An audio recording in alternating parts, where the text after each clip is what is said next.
नमस्कार, मैं हूं कुमार अभिषेक। एक है तो सेफ है। जी हाँ, ये नारा चल निकला महायुति का जलवा महाराष्ट्र के चुनावों में। आपको बता दें कि महाराष्ट्र और झारखंड में जो चुनाव हुए उसके नतीजे अब आ चुके हैं और महाराष्ट्र में बीजेपी ने ऐतिहासिक जीत दर्ज की है और महायुति को कुल 230 सीटें मिली है और ये मैंडेट एक तरफा मैंडेट और महाराष्ट्र की जनता ने अपने जनादेश से ये बता दिया कि वो किस तरफ थी और असली और नकली शिवसेना का बात भी क्लियर हो गया, वहीं असली और नकली एनसीपी की भी बात भी क्लियर हो गई। ऐसा हमें चुनावी नतीजों से प्रतीत होता है। बाकी तो बहुत सारे लोग बैठे हैं इसको एनालाइज करने के लिए। हम आपको बता दें कि महाराष्ट्र चुनाव में बीजेपी ने इतिहास में अपनी सबसे बड़ी जीत दर्ज की है। बीजेपी लेड अलायंस को कुल 230 सीटों से ज्यादा मिलने के आसार लग रहे हैं। अभी कुछ सीटों पर काउंटिंग जारी है, जब एग्जैक्ट नंबर आपको 230 या 232 बता सकते हैं। वहीं दूसरी तरफ जो बीजेपी अलायंस के अंदर है, बीजेपी ने 132 सीटें अकेले अपने दम पर जीती है, जो कि बहुमत से सिर्फ 13 कम है। और वहीं अगर शिवसेना बात करें शिंदे गुट की, तो शिवसेना ने 57 सीटों पर कब्जा किया है। वहीं अगर अजित पवार की पार्टी की बात करें तो उन्होंने भी 41 सीटें जीती है और एक दो छोटी पार्टियां हैं उनको लेकर के बीजेपी अलायंस ने कुल 230 सीटों पर अपनी जीत दर्ज की है, जबकि बहुमत के लिए सिर्फ 145 का ही आंकड़ा चाहिए। वहीं अगर महा विकास अघाड़ी की बात करें तो सारे दावे जो नाना पटोले की तरफ से थे, संजय राउत की तरफ से थे, उद्धव ठाकरे की तरफ से थे कि राजनीति में मैं रहूंगा या नहीं रहूंगा, ये चुनावी नतीजे बताएंगे कौन असली शिवसेना है कौन नकली शिवसेना है। लोकसभा चुनावों के जीत से वो अति उत्साहित हो गए महाविकास अघाड़ी, लेकिन बीजेपी ने ग्राउंड जीरो पे काम किया। और सबसे बड़ी बात है कि जो भारतीय जनता पार्टी और महायुति के लिए आरएसएस के 65 संगठनों ने ग्राउंड जीरो पे काम किया, मतदाताओं को जागरूक किया और मतदाताओं को बूथ तक लेकर आए। तो आरएसएस का समर्थन बहुत जरूरी है। लोकसभा चुनाव में थोड़ा मिसकम्युनिकेशन था भारतीय जनता पार्टी और आरएसएस के बीच, लेकिन दोनों ही ऑर्गेनाइजेशन ने इससे सबक लिया और इस बार बहुत मेहनत की आरएसएस और उससे जुड़े हुए 65 संगठनों ने, क्योंकि बीजेपी भी आरएसएस से ही निकली है। तो आरएसएस मदर संस्था है और मोहन भागवत और देवेंद्र फडणवीस की मुलाकात भी हुई है। तो अब ऐसे में देखना दिलचस्प होगा कि आगे मुख्यमंत्री कौन होता है। वहीं महाविकास अघाड़ी में बहुत खराब परफॉर्मेंस दिया। शिवसेना ने सिर्फ 20 सीटें जीती, वहीं कांग्रेस को 16 और जो शरद पवार एनसीपी गुट है उनको 10 सीटें मिली और कुछ सहयोगियों को समाजवादी पार्टी को 2। तो इस तरह से बहुत खराब परफॉर्मेंस रहा महाविकास अघाड़ी का। और अब तो ऐसी नौबत आ गई कि कोई विपक्ष का नेता भी नहीं होगा महाराष्ट्र विधानसभा में।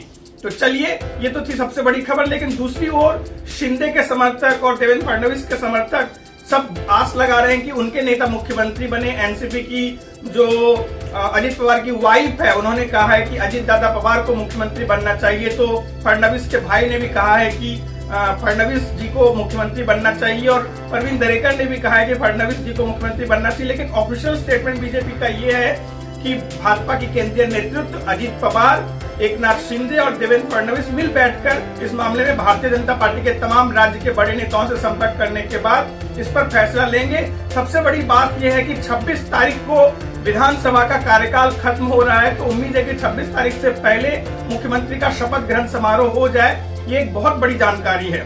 वहीं झारखंड की अगर हम बात करें तो झारखंड में भी एक तरफा डिसीजन रहा है। पब्लिक ने क्लियर मैंडेट हेमंत सोरेन की नेतृत्व वाली वहां की जो इंडिया अलायंस है उसको दिया है। हेमंत सोरेन की पार्टी जेएमएम ने अकेले 34 सीटों पर कब्जा जमाया, जबकि कांग्रेस पार्टी को वहां 16 और आरजेडी को 4, जबकि वाम दलों को 2 सीटें मिले हैं। इस तरह से एक क्लियर मैंडेट के साथ वहां पर लगभग 50 सीटों के साथ झारखंड मुक्ति मोर्चा के नेतृत्व में सरकार बनने वाली है। वहीं अगर भाजपा के परफॉर्मेंस की बात करें तो भाजपा सिर्फ 21 सीटों पर सिमट गई और बहुत सारी ऐसी सीटें जो लग रही थी कि भाजपा जीतेगी वो बहुत कम अंतरों से हार गई। वहीं उनके सहयोगी दलों ने सिर्फ 2 सीटें जीती। तो इस तरह से जो जलवा महाराष्ट्र में दिखा भारतीय जनता पार्टी का, वो झारखंड में कहीं न कहीं एक संथाल परगना के मुद्दे को लेकर के, आदिवासी मुख्यमंत्री को परेशान करने के मुद्दे को लेकर के जो हेमंत सोरेन ने एक अपनी राजनीति चलाई, वो कहीं न कहीं हिट कर गया। और लास्ट मिनट में जो भाजपा ने बाबूलाल मरांडी को फिर से भारतीय जनता पार्टी में शामिल किया। और भी सारे कई ऐसे फैक्टर हैं जो कि भाजपा के अगेंस्ट गए। अब ये तो एनालाइज करके ही लोग बता पाएंगे कि एक्चुअल कारण क्या था। लेकिन झारखंड में जो एंटी इनकम्बेंसी फैक्टर था उसको जो हेमंत सोरेन अरेस्ट हुए उससे लेकर जोड़ा गया कि कहीं न कहीं जो केंद्र की सरकार है वो एक जो आदिवासी मुख्यमंत्री है उसको परेशान कर रही है। तो ये संदेश आदिवासी लोगों में गया, शायद यही वजह हो सकती है कि बीजेपी वहां कमाल नहीं कर पाई। चलिए, राजनीति के मैदान पर तो इतने चौके छक्के लग रहे हैं, वही हम आपको बताएंगे अब पर्थ टेस्ट का हाल। पर्थ टेस्ट का दूसरा दिन था। जैसा कि आपको पता है कि भारत ने टॉस जीतकर पहले बल्लेबाजी का फैसला किया था और भारत की पूरी टीम 150 रनों पर सिमट गई थी। तो वहीं आज जब ऑस्ट्रेलिया ने कल के स्कोर 67 रन से आगे खेलना शुरू किया तो उसको अपने ज्यादा स्कोर नहीं कर पाए, थोड़ा संघर्ष किया उन्होंने, लेकिन 104 रनों पर ऑस्ट्रेलिया की पारी सिमट गई। जसप्रीत बुमराह ने लीड किया इंडियन बॉलिंग अटैक को और उन्होंने 5 विकेट लिए, जबकि हर्षित राणा को 3 और मोहम्मद सिराज को 2 विकेट मिला। तो इस तरह से भारत ने पहली पारी के आधार पर ऑस्ट्रेलिया से 46 रनों की बढ़त ले ली। और सबसे बड़ी बात है कि जब भारत ने अपनी दूसरी पारी में बल्लेबाजी शुरू की तो एक नया ओपनिंग पेयर अपने को देखने को मिला, जो कि था केएल राहुल और यशस्वी जायसवाल का। और इन्होंने बिल्कुल भी निराश नहीं किया।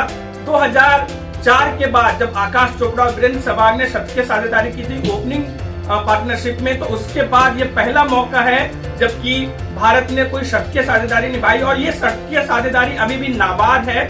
दिन का खेल खत्म होने पर जो स्कोर था भारत का वो 172 रन था बगैर किसी नुकसान के।